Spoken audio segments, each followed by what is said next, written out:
Mes bien chers frères, voici les annonces de la semaine. Ce dimanche est donc le troisième dimanche de Carême. Et nous faisons la mémoire de Saint Casimir, roi et confesseur. Nous aurons cet après-midi à 16h15 le chapelet à la chapelle des Dons, et puis ce soir la Sainte Messe à la chapelle Sainte-Anne de la Baule à 18h. Demain lundi de la Férie, messe à 8h. Mercredi, Sainte Perpétue et Félicité martyr, messe à 8h. Mercredi, Saint Thomas d'Aquin, confesseur et docteur de l'Église, messe à 8h. Et puis à 18h à la chapelle Saint-Maurice. Nous ne manquerons pas de prier Saint Thomas d'Aquin, le patron de tous les étudiants, de toutes les écoles, de prier pour notre école de la Providence. Jeudi, Saint Jean de Dieu, confesseur, messe à 11h. Vendredi, Sainte Françoise Romaine, veuve, messe à 8h. Et samedi, les 40 saints martyrs de Sébaste, messe à 11h. Et l'après-midi, je serai à votre disposition pour les confessions de 17h à 19h. Enfin, dimanche prochain, ce sera le 4e dimanche de Carême, le dimanche de l'Étaré. Et nous aurons les messes aux heures habituelles, donc à 8h à Notre-Dame-des-Dons, à 10h ici, et à 18h à la chapelle Saint-Maurice.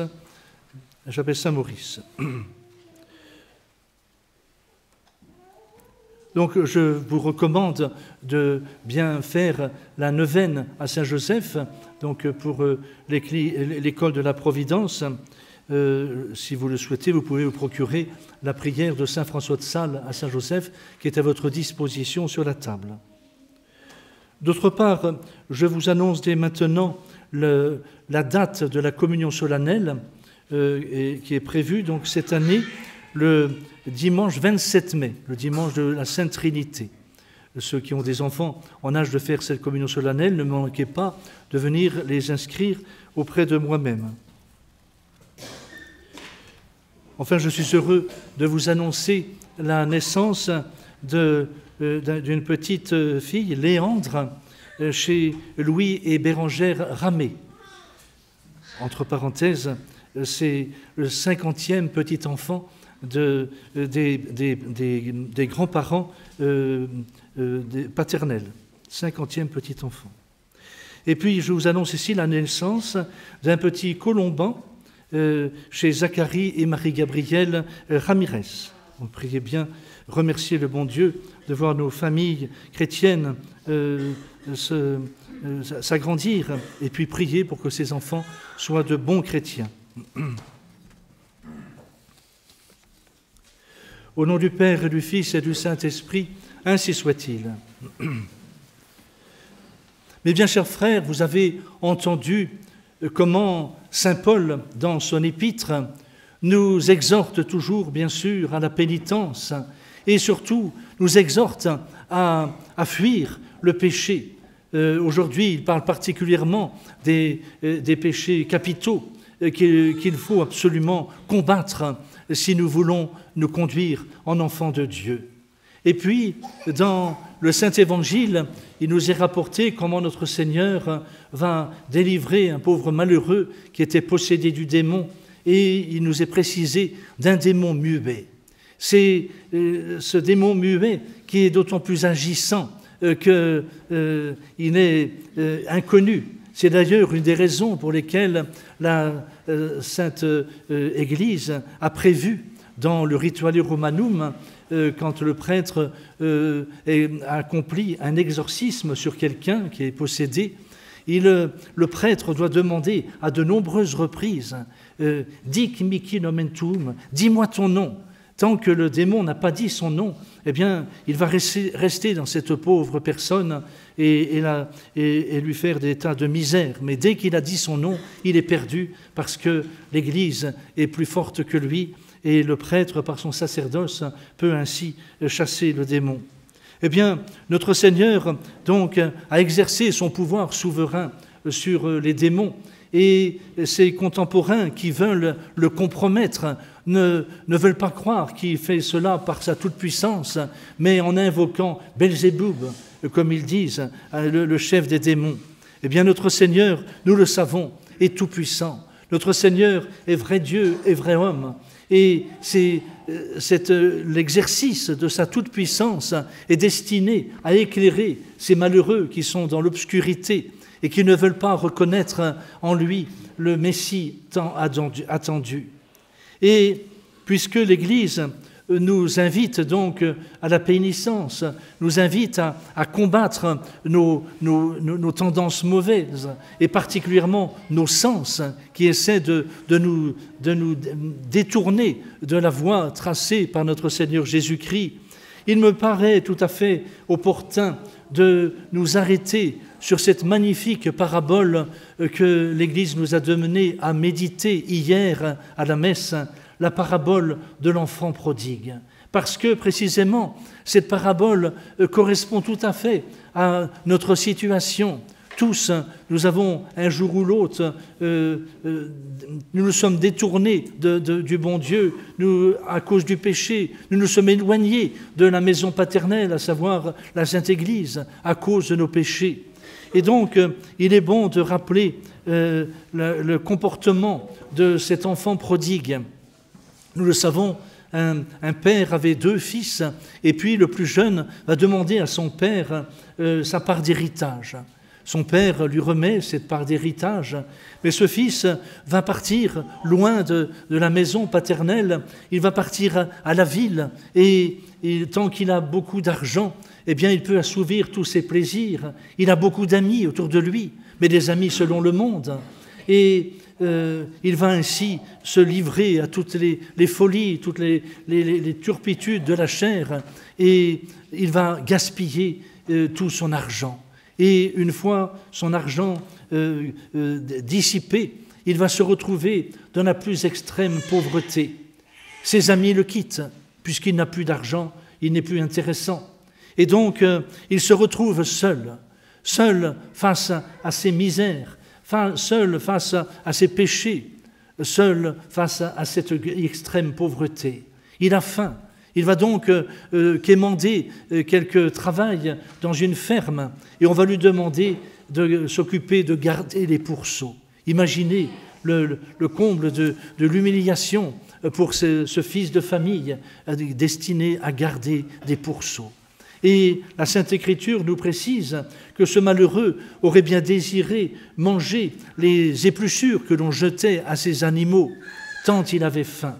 Et c'est dans cette retraite forcée, c'est dans ce silence qu'il va réfléchir dans son cœur, qu'il va se souvenir de la manière dont il était traité, lui, fils de famille, auprès de son père, de la manière dont sont traités les serviteurs de son père. Et il va se décider, après différentes hésitations, il va se décider à aller auprès de son père et implorer son pardon. Et c'est arrivé donc auprès de son père, il va se jeter à genoux et il va commencer cette prière. Père, j'ai péché contre le ciel et contre vous. Je ne suis pas digne d'être traité comme votre fils. Traitez-moi désormais comme l'un de vos serviteurs. Et nous savons que son père ne le laisse pas achever sa prière. Son père le relève. Son père l'embrasse.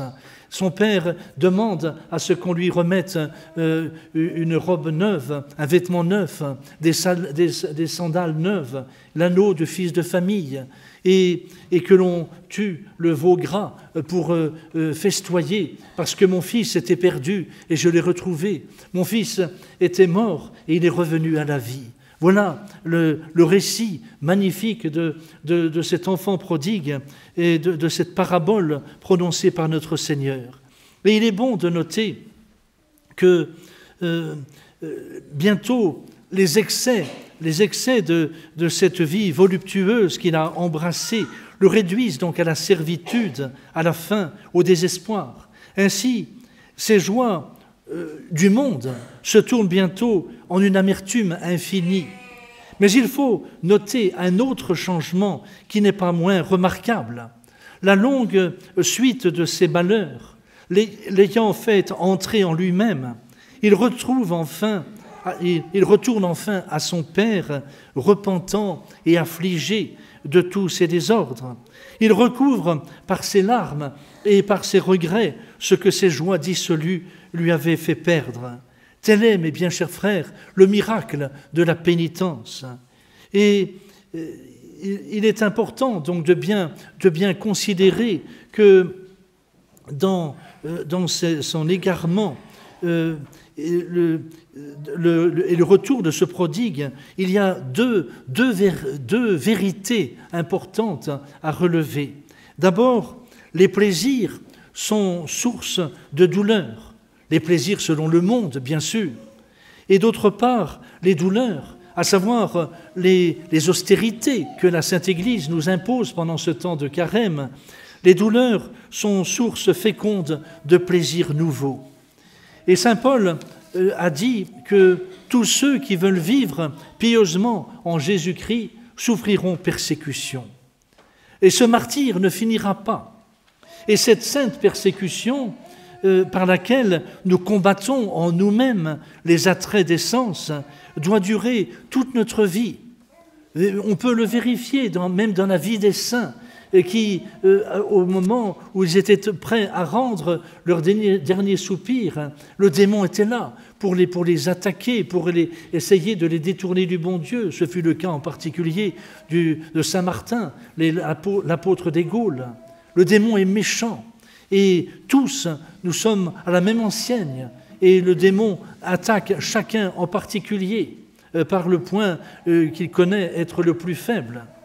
Et au cours de l'histoire de l'Église, nous constatons que les persécutions et les haines contre les chrétiens se sont arrêtées par moments et ont été suivies de temps de paix. Par contre, la haine d'un chrétien contre lui-même, contre le péché et contre sa propre corruption doit être en quelque sorte immortelle. Et c'est elle qui fera durer jusqu'à la fin des siècles ce martyre vraiment merveilleux où chacun s'immole soi-même, où Dieu d'une même main soutient celui qui souffre et couronne celui qui persécute. Voilà, mes bien chers frères, ce à quoi nous appelle la Sainte Église, qui est notre mère, qui veut notre bien. Et en étant docile aux exhortations qui nous sont faites pendant ce temps de carême, eh bien, nous serons dans les meilleures dispositions pour suivre cette voie qui a fait les saints. Et pour suivre notre Seigneur Jésus-Christ, il faut se renoncer soi-même. Il faut porter sa croix tous les jours, non pas quelques heures, quelques jours ou quelques années, mais tous les jours. Il faut combattre le péché tous les jours. Il ne faut pas se dire, ben voilà, de temps en temps, eh bien, j'en profiterai. Non, non, c'est tous les jours. Et c'est en ce sens que notre Seigneur nous dit dans l'évangile de ce dimanche, « Celui qui n'est pas avec moi est contre moi ». Et donc, il faut être avec notre Seigneur Jésus-Christ, mais pas avec le monde. Oh, certes, le monde, nous le subissons, nous vivons dans le monde, malgré nous, mais nous ne sommes pas du monde. Ah non, nous refusons d'être du monde. Nous sommes de notre Seigneur Jésus-Christ. Nous sommes les amis de notre Seigneur Jésus-Christ. Et notre Seigneur nous dit à tous d'entrer par la porte étroite, parce que la porte de la perdition est large, que le chemin qui mène est spacieux et qu'il y en a beaucoup qui y entrent. Par contre, la porte de la vie est petite et la voie qui y mène est étroite et il y en a peu qui la trouvent. Ces paroles de notre Seigneur sont insupportables aux oreilles de ceux qui vivent selon le monde. Parce que précisément, c'est la vérité. Et si nous voulons vraiment nous sanctifier, eh bien, il faut mener ce combat. Il n'y en a pas d'autre. Je ne peux pas vous prêcher un autre langage que celui-là, parce que c'est par cette voie-là que vous pourrez conquérir le ciel. Nous le savons, il y en a, hélas, qui murmurent contre la sévérité de l'Évangile. Ils veulent bien que l'on nous défende ce qui fait du tort au prochain. Ceci au nom et à cause des droits de l'homme, comme ils disent aujourd'hui. Mais ils ne peuvent comprendre que l'on mette de la vertu à se priver des plaisirs.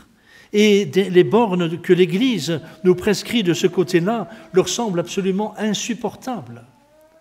Non, mes bien chers frères, ne nous étonnons pas que notre Seigneur Jésus-Christ nous commande de persécuter en nous-mêmes l'amour des plaisirs, parce que ceux-ci causent souvent de grands malheurs, de grands maux à notre âme. N'oublions pas que Dieu est esprit et que c'est par l'esprit que nous pouvons l'atteindre. En effet, plus nous marchons dans la voie que nous ouvre le monde avec ses pompes et ses œuvres, plus nous nous éloignons de notre demeure natale, et plus nous nous égarons comme l'enfant prodigue dans une terre étrangère. Ce fils dénaturé qui quitte pour ses plaisirs le service de son père fait 2 étranges voyages. Il éloigne son cœur de Dieu et ensuite il en éloigne même sa pensée. Et c'est alors le refus de Dieu, le non serviam. Et c'est là, mes bien chers frères, un grand malheur de notre monde actuel. Et c'est quelque chose tout à fait, d'actualité. Les gens, nos contemporains, la plupart, fuient le silence. Ils ont peur du silence. Parce que dans le silence, on se retrouve devant sa conscience et qui nous reproche notre mauvaise conduite et qui va nous conduire à la conversion. Alors, ne voulant pas se retrouver dans cette situation, ils fuient le silence. Ils ont besoin de bruit partout. Et le bruit les suit. Et c'est là quelque chose de très grave. C'est en ce sens que le prophète Isaïe disait « Le plus grand malheur de l'homme, c'est quand celui-ci ne réfléchit plus dans son cœur. » Et comment voulez-vous réfléchir dans votre cœur si vous êtes continuellement environné de bruit? Et donc, aimons le silence pour réfléchir dans notre cœur et ainsi nous rapprocher du bon Dieu si nous nous en étions quelque peu éloignés. Et de peur que votre joie se change en pleurs, cherchez dans la pénitence, avec le prodigue, une tristesse qui se change en joie. Ce mélange mystérieux de douleur et de joie est une image assez naturelle de ce qui s'accomplit dans la pénitence. L'âme déchue de la grâce voit le temple de Dieu renversé en elle. N'oublions pas, mes bien chers frères, de par notre titre de chrétien, nous sommes temple du Saint-Esprit. Et donc, cette âme pleure, elle gémit, et c'est alors qu'elle voit, au milieu de ses douleurs, le Saint-Esprit commencer à redresser cette maison sainte et à relever l'autel abattu. Une âme à qui ces douleurs procurent une telle grâce, n'aimera-t-elle pas mieux s'affliger de ses péchés que de vivre avec le monde? Et c'est la raison pour laquelle je vous le redis avec insistance, soyez dociles à tout l'enseignement que vous dispense l'Église pendant ce temps de carême. L'Église vous demande de faire pénitence, c'est pour votre bien, c'est pour votre sanctification, c'est pour votre purification. Soyez dociles. Il n'y a en effet que la pénitence qui puisse ouvrir le cœur à ces véritables joies, ces joies divines. Et notre prodigue ne goûterait pas les douceurs de la bonté de son Père, ni l'abondance de sa maison, s'il avait pleuré avec amertume ses débauches, ses égarements et ses joies dissolues. Alors, mes bien chers frères, nous devons vraiment nous réjouir de pouvoir entendre ces paroles de notre divin Sauveur qui, ça nous est rapporté dans l'Évangile, à la fin de l'Évangile de ce dimanche, qui ont suscité cet enthousiasme d'une femme qui a dit à l'adresse de notre Seigneur Bienheureux le sein qui vous a porté et les mamelles qui vous ont allaité. Et notre Seigneur de répondre, bienheureux, bien plus heureux encore, ceux qui écoutent la parole de Dieu et qui la mettent en pratique. Notre Seigneur en cela n'a fait aucun affront à sa très sainte mère, qui est en effet bien heureuse d'avoir eu l'insigne privilège de porter notre divin Sauveur dans son sein. Mais Notre-Dame est encore plus haute parce qu'elle écoute la parole de Dieu et elle la met en pratique. Et nous devons nous-mêmes agir ainsi. Et c'est comme cela, mes bien chers frères, en abandonnant notre cœur à ces douleurs salutaires, à cette affliction fructueuse, à la douleur médicinale qu'est la pénitence, et en nous réfugiant auprès de Notre-Dame, c'est ainsi que nous serons dans les meilleures dispositions pour un jour conquérir le ciel. C'est la grâce que je vous souhaite, au nom du Père et du Fils et du Saint-Esprit, ainsi soit-il.